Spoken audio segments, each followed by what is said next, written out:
Kita mo naman, kahit anong yaman, kahit anong pagbibili, pagpa-fashion, pagpapakulay ng buhok, syempre, frustrated yan. Mantakin mo kahit anong gawin niya at kahit anong yaman niya, hindi siya magkakamatres. Ports 2. Nakalagay dito ha, o kung saan nakalap ni Sas Rogando ito. Where Vice Cosmetics, ito yung mga negosyo siguro ni Vice Ganda ha, sa kanyang mga pampaganda na negosyo, na siya naman hindi maganda. Sorry Sas, pasensya na ha.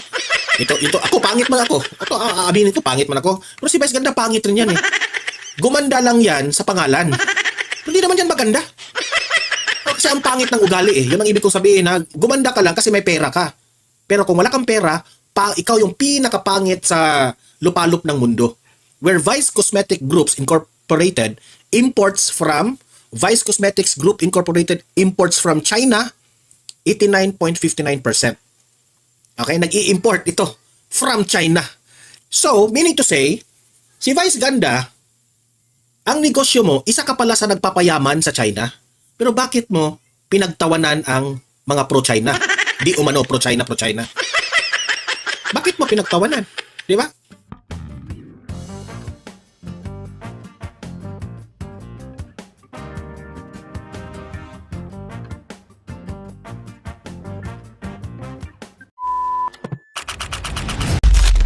Narito ang Balitang Pinoy TV.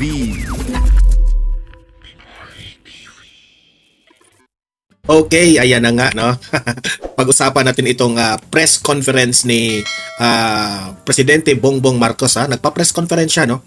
At nakasentro po ang topic patungkol po dito sa flood control. Kung papaano nila aalamin kung sino itong mga kongresista na ito na involved sa mga kabalastugan ng mga flood control projects.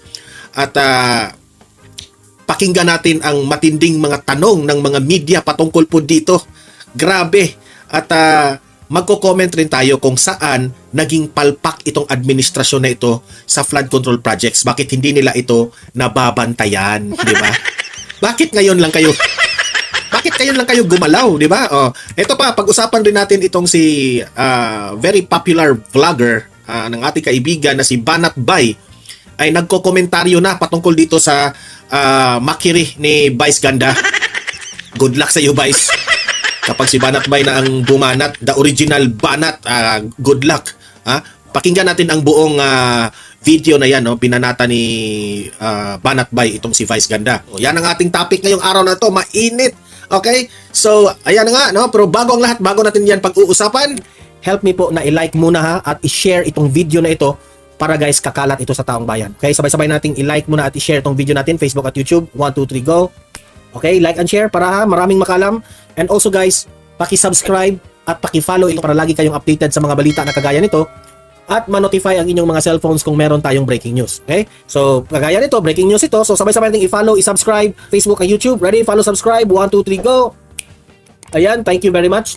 Okay. Ayan, no? So, unahin muna natin itong kay Sas Rogando Sasot. Ito, ipapakita ko sa inyo, ha. Pati itong si Sas, itong very smart and bright na vlogger, ay napakomment at napareact dito sa ginagawang pambabastos ni Vice Ganda kay President Duterte, no? Sabi dito ni Sas Rogando Sasot, Vice Ganda, isa ka pala sa nagpayaman sa China. Nagpa-raffle ka naman ng trip to China. Nasabi kasi ito ni Sas Rogando Sasot kasi yung pambabastos niya kay Duterte, dinamay niya kasi yung usapin sa China. Alam naman natin, itong naratibo ng mga pinklawan, mga dilawan, sasabihin nila na ito raw mga DDS at itong si former President Duterte, yan ang argumento nilang sinasabi, pro-China raw tayo. Pro-China. Pro-China ka kasi, pro-China. Di ba? Yan ang lagi nilang argumento. When in fact, sa totoo niyan, hindi naman talaga pro-China si Tatay Digong. No?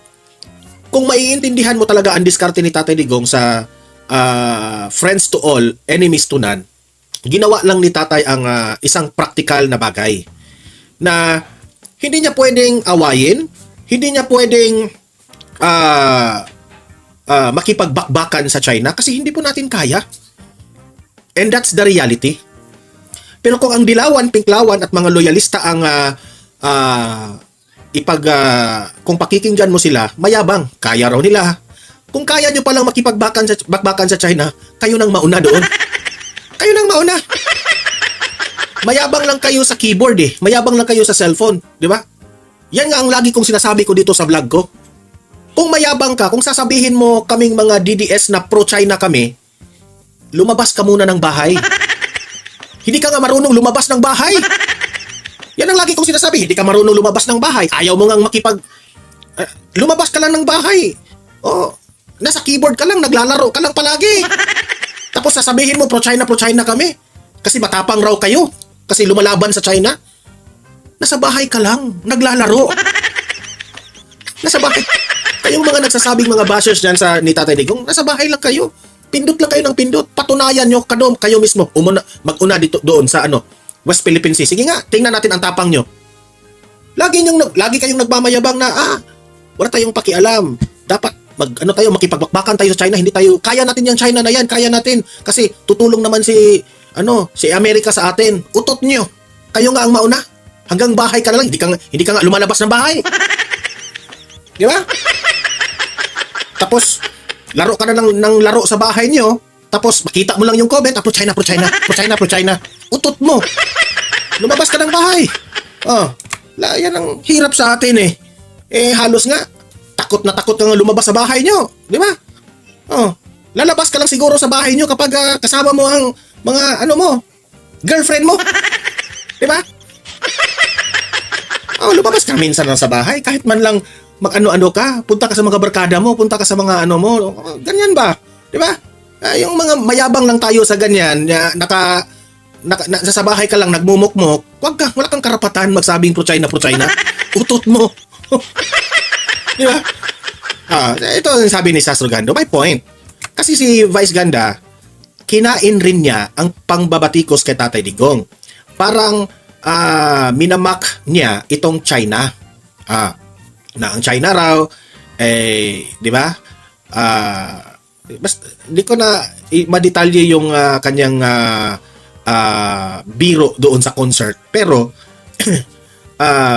makikita mo talaga doon na itong grupo na itong Pinklawan Dilawan at itong si Vice Ganda, ayaw talaga sa China. At para sa kanila, maling-mali yung ginawa ni Tatay Digong na nakipagkaibigan sa China. Yun ang kanya, parang dinidiin nila yung China. Now, Vice Ganda, meron ka pala, alam nyo naman si Sastro Gando, kinakalkal niya yung mga kalokohan nitong bakla na ito. Countries imports from, countries exports to. Nakalagay dito ha, kung saan nakalap ni Sastro Gando ito. Where Vice Cosmetics, ito yung mga negosyo siguro ni Vice Ganda ha, sa kanyang mga pampaganda na negosyo, na siya naman hindi maganda. Sorry pasensya na ha.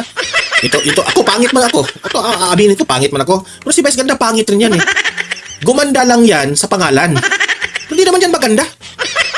Kasi ang pangit ng ugali eh. Yun ang ibig kong sabihin ha. Gumanda ka lang kasi may pera ka. Pero kung wala kang pera, ikaw yung pinakapangit sa lupalop ng mundo. Where Vice Cosmetic Groups Incorporated imports from, Vice Cosmetics Group Incorporated imports from China, 89.59%. Okay, nag-i-import ito from China. South Korea, 10.41%. Sa China has 2.42 million. Imagine that one, the value, no? In US dollar, 89.59 million, 89.59 US dollar ang kanyang percentage. At sa Korea naman, 10.41% in US dollars. So, meaning to say, si Vice Ganda, ang negosyo mo, isa ka pala sa nagpapayaman sa China. Pero bakit mo pinagtawanan ang mga pro-China? Di umano pro-China. Bakit mo pinagtawanan? Di ba? Bakit mo pagtatawanan?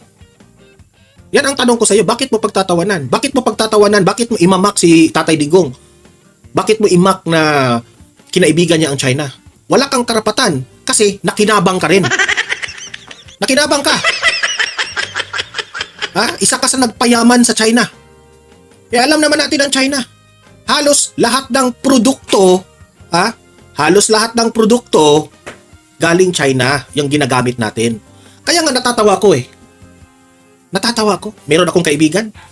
Grabe, kung makabatikos kay Tatay Digong at kung makapagsabing pro China, pro China. Ang ginagamit ng computer, mga China. Utot mo. Kaibigan ko pa naman. Okay lang naman. Ay, wala kang karapatan. Wala kang karapatan para gaguhin mo yung China. Kasi lahat na, from keyboard, from your PC, from your monitor, to your video graphics, galing lahat sa China. Utot mo. Di ba? Di ka nga marunong lumabas ng bahay. Tapos ikaw pa yung gusto makipagdigmaan. Nakakatawa ka naman, boy. Kaibigan ka pa naman. Di ba? Wala namang personalhan. Pero nagsasabi lang ako na totoo. Wala tayong karapatan. Wala tayong karapatan dyan. Di ba? Ako nga, ayoko ngang pumatol kasi kaibigan ko eh. Ayokong pumatol sa mga usaping ganyan ba? Kasi nirerespeto natin ang bawat belief natin. Okay? Ako nagsasabi lang ako na totoo. Di ba? Wala tayong karapatan. Kasi issue tayo ng issue na si Tatay Digong ay pro-China, pero isasampal ko sa iyo yung mga kasangkapan na ginagamit mong galing sa China. Kapal ng mukha mo. Okay, punta na tayo dito kay Vice Ganda. Yes, Vice Ganda pa rin. Itong si Banat Bay. Ito yung banat ni Vice Ganda. Play, Banat Bay, pasok. Panood nyo na ba? Ang Oo. bagong trending ni Vice Ganda. Correct. Na minamak niya si Tatay Digong. Oo. Alam nyo, huwag nyo naintindihin tong mama na to. Bakit? Malamang sa malamang, ito yung bata, pinagmalupitan ito ng kanyang tatay. Kita nyo, ano kinalabasan? Naging Barbie. Diba? Alam nyo, yung mga ganyang tao, feeling ko, walang matinong father figure. Correct. Kaya may pagkabastos ang bunganga. Correct. Huwag nyo na lang pong isipin. At saka, kita mo naman, kahit anong yaman, kahit anong pagbibili, pagpa-fashion, pagpapakulay ng buhok. Ano ngayon? Siyempre, frustrated yan. Mantakin mo, kahit anong gawin niya, kahit anong yaman niya, hindi siya magkakamatres. Intindihin nyo na lang. Napanood nyo na ba? Ay, simpleng banat lang talaga. Ikaw talaga yung legend of sa pagbabanat. Ikaw, Banat Bay, ha? Tama naman si Banat Bay, eh. Alam nyo, si Vice Ganda, mayaman yan. No? Mayaman. Marami yang mga kaibigan. Marami siya ngayong mga artistang minahal siya, di ba? Yan ang sinasabi ko eh. Ano kaya ang mangyari kapag aabot ang panahon na ikaw ay luma na? Kasi lahat ng mga artista maluluma yan eh, di ba? Tatanda rin tayo, di ba? Luluma. What if wala ka ng pera? Ang tanong ko sa iyo, Vice Ganda, ha? Mamahalin ka pa ba ng mga nakapalibot mong mga kaibigan? Di ba? Mamahalin ka pa ba yung minamahal mo ngayon? Yan ang malaking tanong, di ba? Kasi ang pera, ang pera can really change your life. Yun ang sabi ko sa iyo. Ang pera talaga can really change your life. Okay, ang pera mo ngayon, walang problema yan. Basta, huwag kang magsalita ng patapos, huwag kang magmayabang sa mga ginagawa mong kalokohan, ang isang pagpapatawa. Especially na ikaw ay nagpapatawa ka gamit ang tao na sinasaktan mo through your words. Diba? Napanood nyo na ba? Ang sa akin lang, lahat ng tao ay makaka-experience ng ups and downs. So, kung kayo po ay mayaman, nasa mabuti kayong kalagayan sa estado ng buhay nyo, dapat nga magiging humble kayo. At ang iisipin nyo na lang ay magpapasalamat sa Diyos kasi po ikaw ay blessed. Okay? Hindi mo na kailangan, Vice Ganda, kasi hindi mo na kailangan gawin yung ginawa mo kay Tatay Digong in front of the concert. Pinahiya mo at pinagtawanan nyo, di ba? Hindi mo na kailangan gawin yun. Binigay na lahat ng Panginoon ang blessing sa iyo. Binigay na niya lahat. So, you must be thankful. Pero Vice, ang nakita namin sa iyo, alam mo ba kung ano? Ang nakita namin sa iyo, galit sa puso. Yun ang isinukli mo sa Panginoon. Sobra kang mali doon, Vice. Instead na ang isusukli mo, because you are a blessed person, ang isusukli mo ay humble, being humble, tutulong ka, you must spread love, you must spread awareness na tayong lahat ay magmahalan, magkaisa, pero hindi, isa ka sa nagdi-divide sa Pilipinas. Isa ka sa nagpagulo sa bayang ito. Kaya sabi ko sa iyo, Vice, hindi sa lahat ng bagay ay nandyan ka sa estado mo, sa status mo. Ingat-ingat ka, Vice, ha? Baka bawiin yan ni Lord kung ganyan ka nakayabang. Sabihin ko sa inyo, ha? Hindi natin alam, di ba? Huwag kang masyadong kampante sa status mo, Vice Ganda. Kasi yung masyado lang tayong mayabang, no? Ay baka di natin alam, one of these days, babawiin yan ni Lord ang ating the graces that He has given to us. Hindi lang sa pera, hindi lang sa, baka, who knows, hindi natin alam ano ang babawiin niya galing sa'yo. Dahil nagmayabang ka na. Okay? Yan lang ang mako-comment ko dyan. Okay? Tama naman si Vice Ganda. Kung si Banat Bay, kahit anong pagpapaganda mo sa sarili mo dahil ang dami mong pera, hindi ka pa rin maganda sa mata ng tao kapag ganyan ang ugali mo. Okay? Punta na. Presidente Bongbong Marcos dito sa talaga bang totohanin niya na may mga congressman at congresswomen na malalagot dito sa kabalastugan ng flood control. Ito ang press niya kanina. Pasok. Present to you, if you remember, I'm sure you do, that during the SONA, I gave instructions for all our different agencies, led of course by DPWH, to give us all of the information on specifically flood control projects that were started, were finished, were in progress. Parang hindi na yung ilong niya, parang may nabara pa sa ilong niya na hindi pa na totally nahigop. Mr. President, siguraduhin mo namang nahigop nyo lahat, ha? Anong pinanggagawa nyo bago ka nandyan? From the beginning of my term, which was in mid-2022 until now. And part of that process of auditing these projects was to also publicize the list that we were going to get from DPWH. Well, we have done it. We have received the list from DPWH. We, I think, have put it into a form that is accessible to the public. And most importantly, it is in a form that the public can use so that they can first identify the projects, the flood control projects that are within their area, within their barangay, so that they can actually go and look at it. Or if they already have information, they can tell us about it. Kung maganda yung naging project, kung hindi maganda yung naging project, bakit hindi maganda yung naging project, bakit ano bumaha, naging problema, etc., etc. And that's what the present website is supposed to do. Now, this is the third iteration of this website. We've been working on, kahit nung nasa India kami, we were already working on it. And it was, this is the final form of it. And we are very much open to suggestions. If the people want us to put more info or other info onto the website, we will certainly do that. We have to clean our ranks. This is it might be a little painful. Baka masangkot dyan yung mga tao na malapit sa atin. Ngunit kahit malapit sila sa atin, mas malapit naman siguro sa puso natin yung taong bayan. With some of the initial information that we have had, there are not assessments. We are not accusing anyone of anything yet. However, it gives us an idea of how this has been conducted. So I hope people will take advantage of this. And as I said, there is always a way for them to give their comments.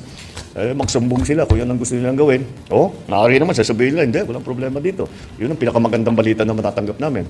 So I encourage everyone to look into this and say your piece. Kasi parang sinasabi ng mga iba, nakikita naman namin hindi maganda pero wala naman kami mapuntahan, wala naman kami malapitan. Ngayon meron na. Ngayon meron na kayo malalapitan. Ito, ang lalapitan na ngayon ninyo, ako mismo. Dahil akong titingin dito araw-araw sa website natin at babasahin ko ang report na ibibigay ng taong bayan. So this is the first step. We are going to keep going. This is something that is, I think, absolutely necessary. We have to clean our ranks. This is it might be a little painful. Baka masangkot dyan yung mga tao na malapit sa atin. Ngunit kahit malapit totohanin sila mo sa yan, atin, ha? mas malapit naman siguro sa puso natin yung taong bayan. Kaya silang unahin natin. Huwag puro salita. I think that's just a preliminary briefing, and thank you, and I'll take some questions. Thank you very much, Mr. President. Mr. President, the first question will come from Alvin Baltasar, Radio Pilipinas. Ito na nga mga kabalita. Ano na ang masasabi nyo patungkol sa balitang ito? Please comment down below mga kabalita. Pag-usapan natin yan sa comment section. At kung di ka pa nakasubscribe sa ating channel, baka naman